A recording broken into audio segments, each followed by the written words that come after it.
할렐루야. 옆 사람을 축복합니다. 주님의 사랑이 함께 하시 바랍니다. 네. 오랜만에 우리 아동부, 청소년부 함께 예배드리니까 좋습니다. 할렐루야. 우리 아동부도 9월 1일 날 첫 주에 우리 새학기 축복기도 있습니다. 잘 준비해서 함께 하나님의 영광 돌리는 귀한 예배자가 되기를 바랍니다. 오늘은 맥주감사주일입니다. 상반기를 지나면서 첫 열매를 주신 하나님 앞에 감사하는 절기입니다. 2024년 살아오면서 여러분은 어떠한 열매를 맺고 있나요? 여러분은 어떠한 열매를 지금 기대하고 있습니까? 1월 7일 첫 예배를 드리면서 우리가 함께 오늘 본문의 말씀을 가지고 이 제목으로 말씀을 전했습니다. 같이 합니다. 말씀의 선포로 축복을 여는 삶. 말씀의 선포로 축복을 여는 삶이라고 말씀을 전했습니다. 상반기를 지나오면서 여러분은 얼마나 하나님의 말씀을 선포하셨나요? 하나님의 말씀을 선포해야 하는 이유는 하나님은 말씀이기 때문입니다. 요한복음 1장 1절입니다. 태초에 말씀이 계시니라. 이 말씀이 하나님과 함께 계셨으니 이 말씀은 곧 하나님이시니라. 아멘. 다시 한번 고백합니다. 시작. 태초에 말씀이 계시니라. 이 말씀이 하나님과 함께 계셨으니 이 말씀은 곧 하나님이시니라. 아멘. 말씀이 곧 하나님이시래요. 우리가 하나님의 말씀을 전할 때 그 말씀이 하나님의 영광 가운데, 역사 가운데 그 말씀 자체가 하나님이시라는 거예요. 이것을 창세기 1장에서 보니까 이렇게 하나님의 말씀이 어떠한 능력이 나타나는가를 보여주고 있습니다. 창세기 1장 1절로 3절입니다. 태초에 하나님이 천지를 창조하시니라. 땅이 혼돈하고 공허하며 흑암이 깊음 위에 있고 하나님의 영은 수면 위에 운행하시니라. 하나님이 이르시되 빛이 있으라 하시니 빛이 있었고, 하나님의 말씀이 임하기 전에 보니까 땅이 혼돈하고 공허하며 흑암이 깊음 위에 있었대요. 어쩌면 우리가 예수 그리스도를 믿기 전에, 하나님을 믿기 전에 신앙이 바로 우리의 모습이 이러한 모습입니다. 무엇을 해도 늘 혼돈스럽고 공허하며 내 마음에는 어둠의 역사가 나를 휩싸이고 있다는 사실이에요. 그때 하나님의 말씀이 임하기를 시작합니다. 빛이 있으라.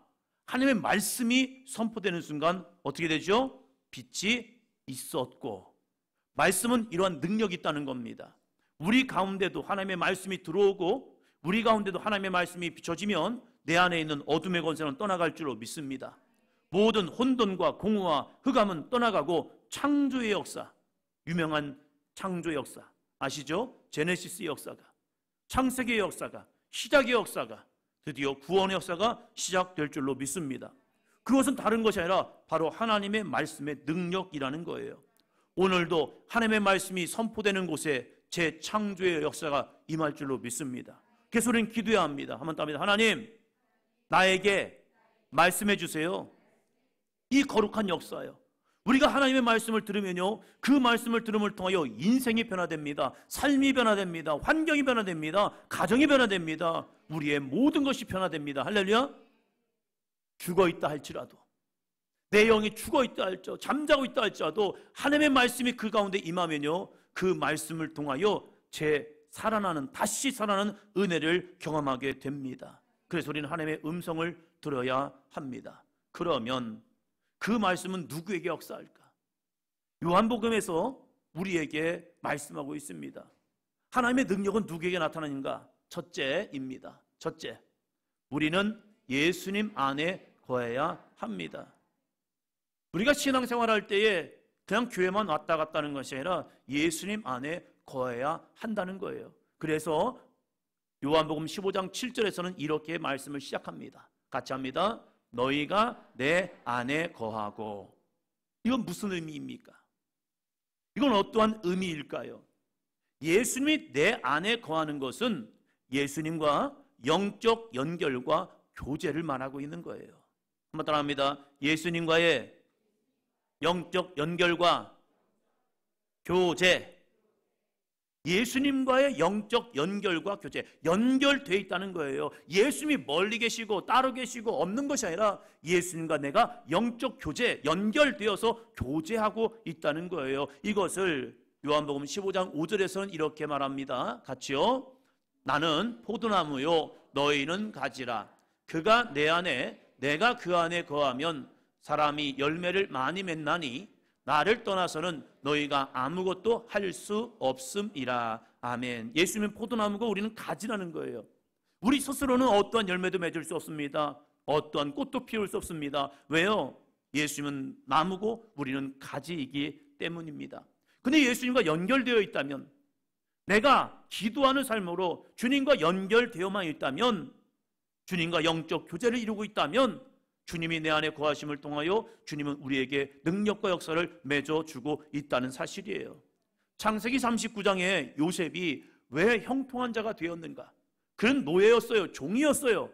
그런데 요셉이 형통한 자가 되었다는 거예요. 아니, 어떻게 형통한 자가 됩니까? 라고 말할 때 성경은 분명히 그 이유를 말합니다. 따라합니다. 하나님께서 요셉과 함께 하시기 때문에, 할렐루야, 요셉은 그냥 사람일 뿐이에요. 노예일 뿐이에요. 그런데 이 노예의 삶에 하나님이 함께 하시니까 그가 형통하는 자가 되어서 그의 집에 복의 통로가 됩니다. 사랑하는 성도 여러분, 여러분에게 하나님의 영광이 함께하기를 주의 이름으로 축원합니다. 그래서 여러분이 어느 곳에 거하든지, 여러분이 가정에 있든지 직장에 있든지 사업장에 있든지 학교에 있든지 이웃에 있든지, 우리 사도행전 교회가 이 춘천 땅에 있음을 통해서 춘천 땅이 형통하기를 주의 이름으로 축원합니다. 우리가 구원받은 축복의 자녀가 되는 것도 예수님과 영적 연결이 될 때 가능합니다. 예수님을 떠나서는 우리는 쓸모없는 버려지는 나뭇가지에 불과하다는 거예요. 왜? 우리는 가지기 때문에 그래요. 예수님과 영적 연결과 교제하기 위해서 우리에게 주신 아름다운 도구, 주님과 교통하기 위해서 교제하기 위해서 주신 아름다운 영적 도구, 뭡니까? 옆 사람을 물어보세요. 뭐죠? 기도라는 도구이죠. 기도는요, 영적 생명줄입니다. 마치 아이가 엄마의 태중에 임신했을 때 그냥 아이 존재 혼자 존재하는 게 아니에요. 탯줄이라는 걸 통해서 엄마와 하나가 됩니다. 그 하나가 돼가지고요, 엄마가 모든 영양분을 이 아이에게 공급해줘요. 눈에 보이지도 않던 이 세포가요, 어느 순간에 커져가지고요, 모든 기관들을 만들어냅니다. 그것은요, 이 탯줄이라는 걸 통해서 엄마에게 영양분을 공급받기 때문에 그래요. 우리가 세상을 살아갈 때 하나님과 연결 통로가 없으면요, 우리는 넘어지고 쓰러지고 시험 들고 낙심하고 죽는 영혼이 됩니다. 그러나 우리가 이 영적 탯줄을 통하여서 붙잡고 있으면요, 우리는 생명 가운데 일어나는 존재가 됩니다. 할렐루야. 그래서 기도하지 않으면 영혼은 죽어요. 기도하지 않으면 시험 들고 낙심됩니다. 기도하지 않으면요, 내 영혼이 내 생각대로 가요. 그러나 기도하면요, 우리 이렇게 이길 수 있습니다. 마태복음 26장 46절입니다. 같이요. 시험에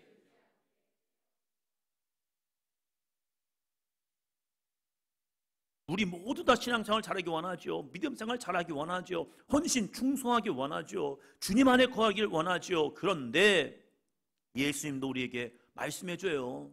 마음에는 원이로되 육신이 뭐하다? 약하도다. 그렇기 때문에 우리는 시험 들어요. 낙심거리가 와요. 이 육신을 사단이 흔들거든요. 미혹하거든요. 그런데 이 마음에는 원이 있고 육신은 약한 우리를 어떻게 이기게 하시느냐? 바로 깨어 기도할 때 가능합니다. 할렐루야. 옆 사람 보시면서요, 그래서 기도하는 겁니다. 그래서 하루 한 시간 기도하자는 거예요. 기도를 통하여 어떠한 역사가 나타나는데요, 같이 읽습니다. 기도를 통하여 예수님 안에 거하는 것이고 예수님과 영적 연결이 되고 교제를 할 수 있습니다.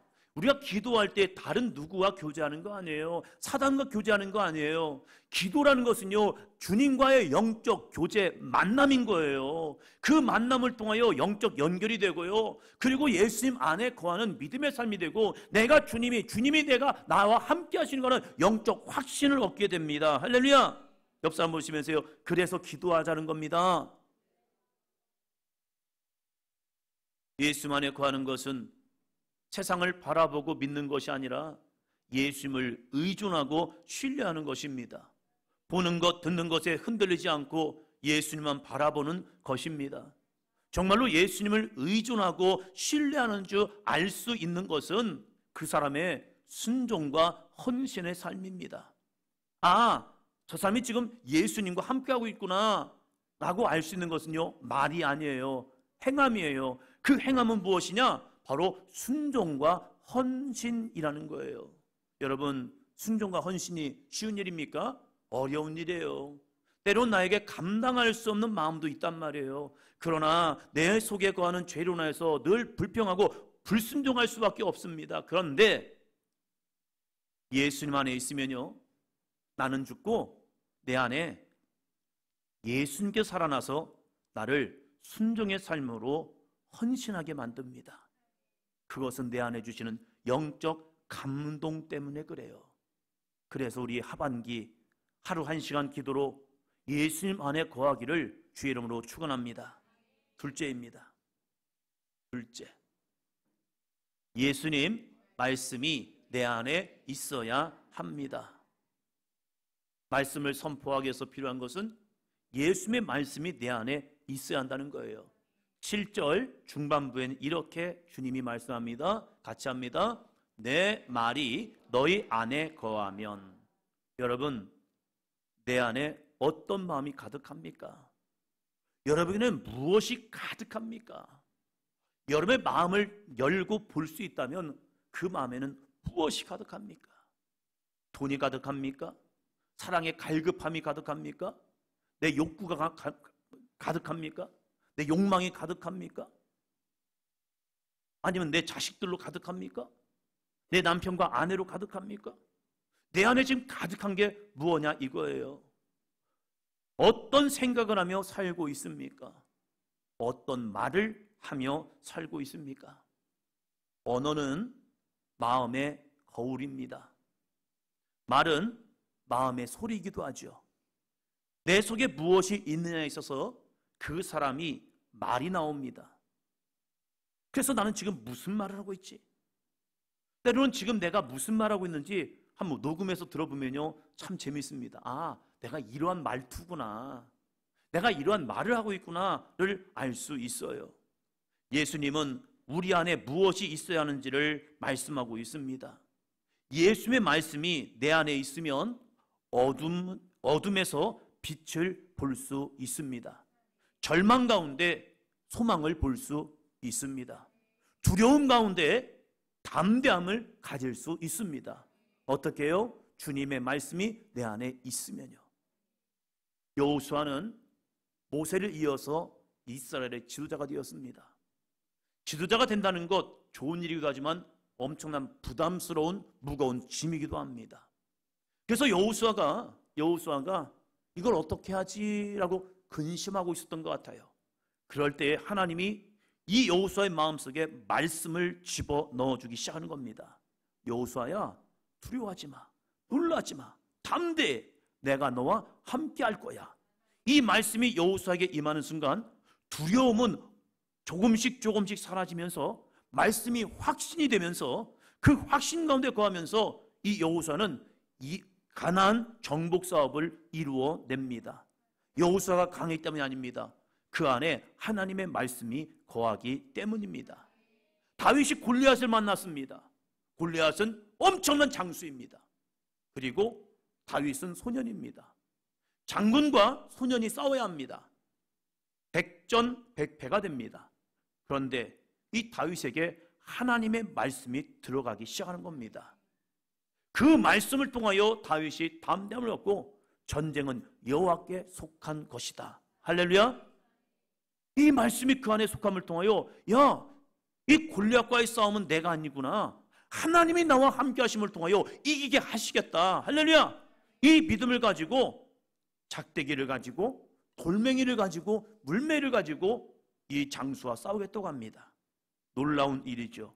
말씀이 그 속에 있으니까 그 어린 소년이 그 큰 거인인 골리앗을 싸워 이깁니다. 할렐루야. 말씀은 이러한 능력이 있습니다. 예수님의 말씀이 내 안에 어떻게 있어야 하는가? 시편 1편 2절은 우리에게 이렇게 말합니다. 오직 여호와의 율법을 즐거워하여 그 율법을 주야로 묵상하는도다. 여호와의 율법을 뭐 해야 한다고요? 즐거워해야 한다는 거예요. 여러분 성경 읽을 때 즐거우십니까? 그렇지 않은 분들은 회개해야 합니다. 왜 내가 성경을 즐거워하지 않지? 성경을 읽을 때 부담스러워. 어떤 분은 그래요. 성경을 읽을 때마다 졸립대요. 어둠의 역사가 있어서 그래요. 성경을 읽을 때 영이 살아나야죠. 성경을 읽을 때 즐거워야죠. 그래야 찾게 되는 거예요. 이것은 왜 즐겁습니까? 나에게 주신 약속의 말씀이기 때문에 즐거워해야 하는 거예요. 여러분 여호와 율법을 즐거워하시기를 축원합니다. 그 즐거워하니까 어떻게 합니까? 그 율법을 주야로 묵상한다는 거예요. 묵상한다. 이 히브리어 말씀 묵상한다라는 이 말씀을 보니까 이렇게 돼요. 하가라는 단어인데 이 하가의 뜻을 보니까 밑에 같이 읽습니다.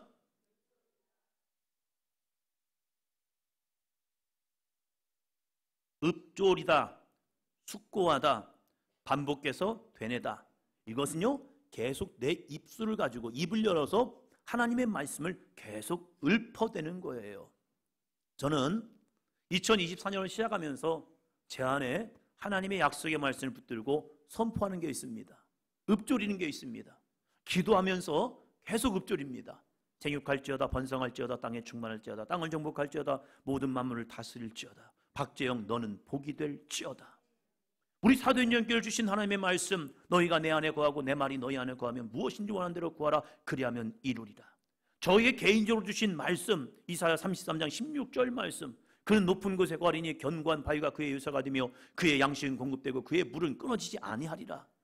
저에게 약속해 주신 말씀을 계속 읊조리는 거예요. 왜요? 그 말씀이 능력이기 때문입니다. 그 말씀을 저 자신에게 선포하기 시작하는 거예요. 그것을 묵상이라는 거예요. 저는 그 말씀을 읊을 때마다 제 안에 즐거움이 있습니다. 기쁨이 있습니다. 기대함이 있습니다. 하나님 2024년 어떤 일을 저에게 이루실까?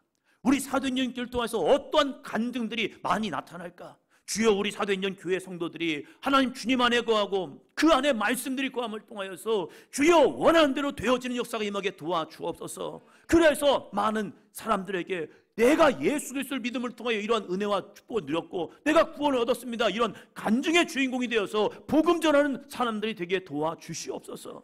그냥 잘 먹고 잘 살기 위해서 기도하는 것이 아니라 이들이 하나님의 은혜를 통하여 복음의 증거자가 되어서 이 땅에 수많은 죽어가는 영혼들을 지옥 가는 영혼들을 구원하게 도와주시옵소서. 아멘. 이것 때문에 우리가 복을 누리자는 거예요. 그렇지 않아도 복음을 전할 수 있어요. 우리의 삶에 힘들고 어렵지를지라도 우리는 복음을 전할 수 있습니다. 그러나 우리가 아름다운 축복의 삶으로 복음을 전하는 도구로 쓰임받아 보자는 겁니다. 하나님의 말씀을 마음에 깊이 새기고 그것을 계속해서 되새기며 일상생활에서 그 말씀을 따라 살아가는 것, 이것이 묵상이라는 거예요.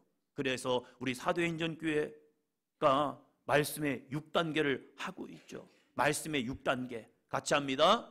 자, 앞을 보시고, 자 2층도 앞을 보시고, 자 같이 합니다. 시작. 성경을 읽고 듣고 묵상하고 배우고 가르치고 지켜 행하는 것입니다. 그냥 성경만 읽으라는 게 아니에요. 들으라는 게 아니에요. 읽고 듣고 묵상하고 배우고 가르치고 지켜 행하는 것, 이 말씀이 되어야 내 안에 즐거움이 있고 그 말씀이 내 안에서 읊조리는 묵상의 삶이 되는 거예요. 여러분, 그래서 말씀이 어떠한 역사를 이루는가, 한번 기적을 어떠한 기적을 이루는가 보자는 거예요. 성경은 영적인 양식입니다. 육의 양식은 한 끼만 굶어도 배고픔을 느끼잖아요. 영의 양식인 성경을 먹지 않으면 영이 공허하게 되고 육신의 생각으로 가득 채워지게 돼요. 그래서 자신의 생각대로 판단하고 살아가지요. 사사기에서는 말씀이 없는 삶에 대하여 명확하게 이야기합니다. 사사기 21장 25절입니다. 사사기 21장 25절.